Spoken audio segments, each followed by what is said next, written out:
Tivoli Gardens is one of the most famous amusement parks in the world.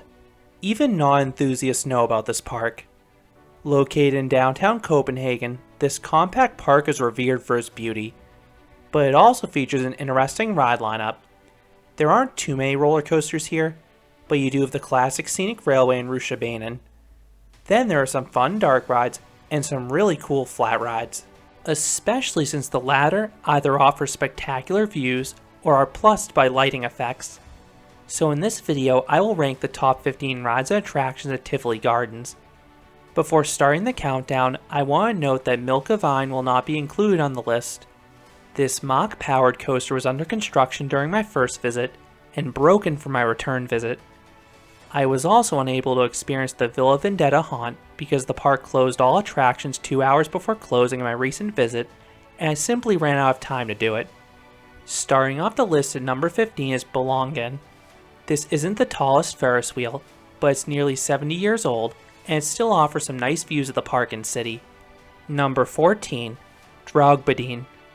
These boats are located at the foot of the Oriental area, and it's simply beautiful overlooking Daemonen and the giant pagoda once the lights come on.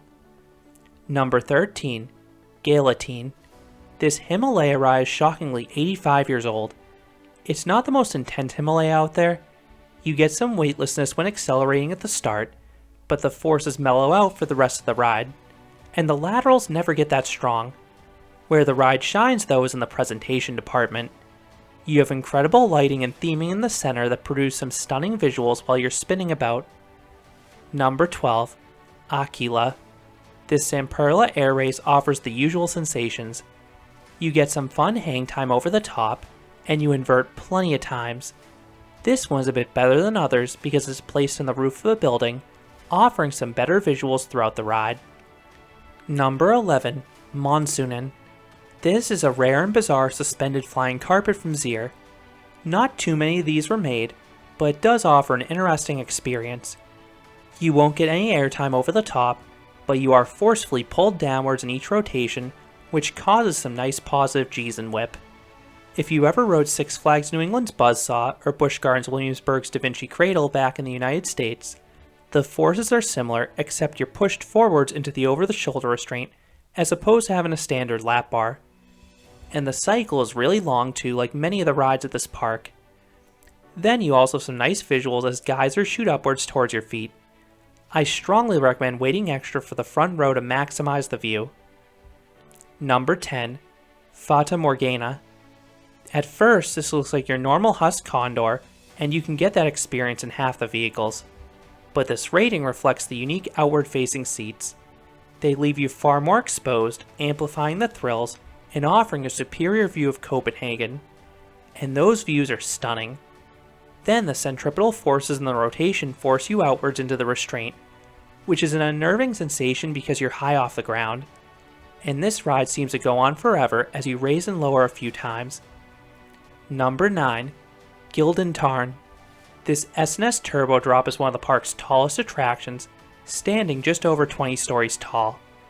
I know the view should have been amazing overlooking the park and city, but I wasn't able to appreciate it fully because this ride banned glasses, and my vision is atrocious without them. The drop was pretty good though. It was sudden and it gave a quick pop of airtime at the start. While S&S towers lack the power of other manufacturers' drop towers, they're still fun. Number 8, Flyvende Kuffert.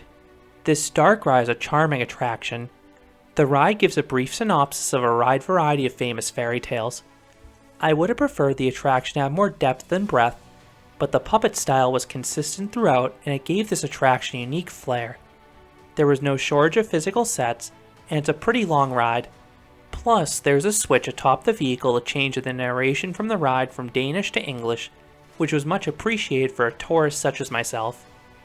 Number 7, Minen. This shooting dark ride is a quirky but cute attraction. You ride through these slow-moving boats as you shoot at mole people. Unfortunately, you don't keep score in this attraction, which hurts the competitor in me.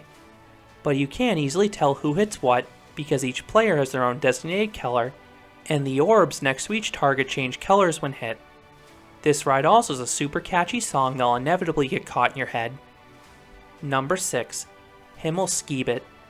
This Funtime Starflyer is the park's tallest attraction, standing 260 feet or 80 meters tall, and the views are astounding. You not only get a bird's eye view of Tivoli in downtown Copenhagen, but you can even see Sweden in the distance on a clear day. This one is noticeably slower than other installations, so you'll get no thrills, but the ride doesn't need them when you get a view this special. Number 5. Radiobilerne.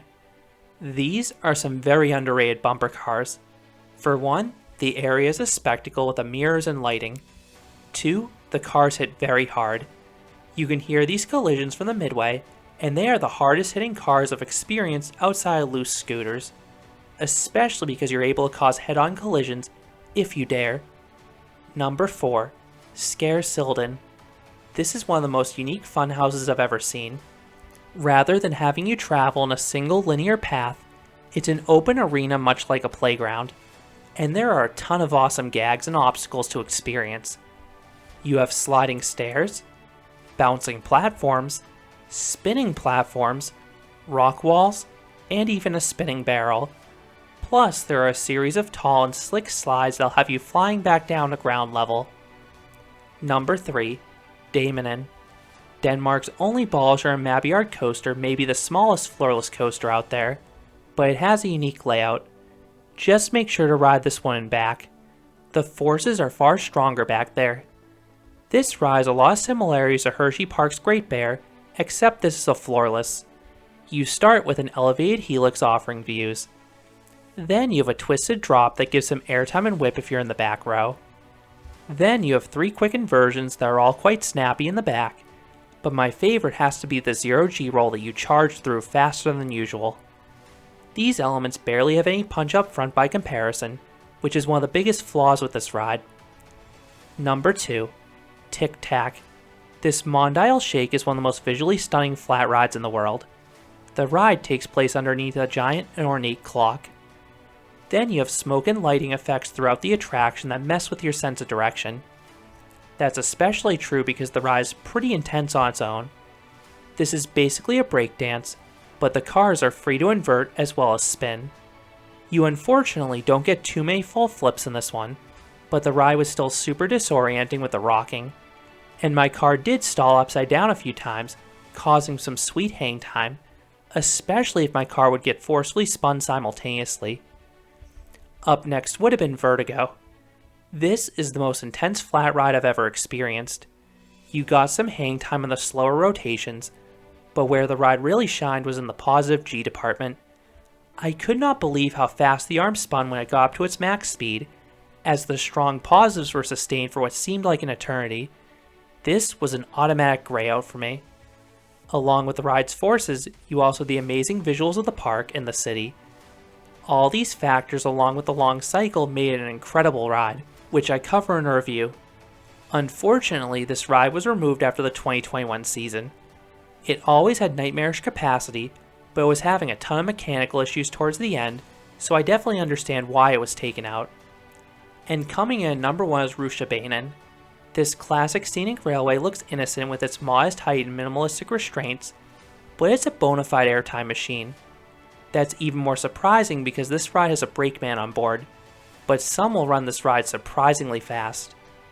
You can get some shocking ejector airtime on the drops, and they seem to get wilder as the ride progresses. In fact, some of the airtime can hurt because you land on an unpadded wooden bench. The ride has so much more to offer though beyond the airtime. The turns are completely unbanked, and there's no seat divider either, so you can get some fun laterals sliding side to side across the row. Then the ride takes place in a mountain, complete with some tunneled drops and turns.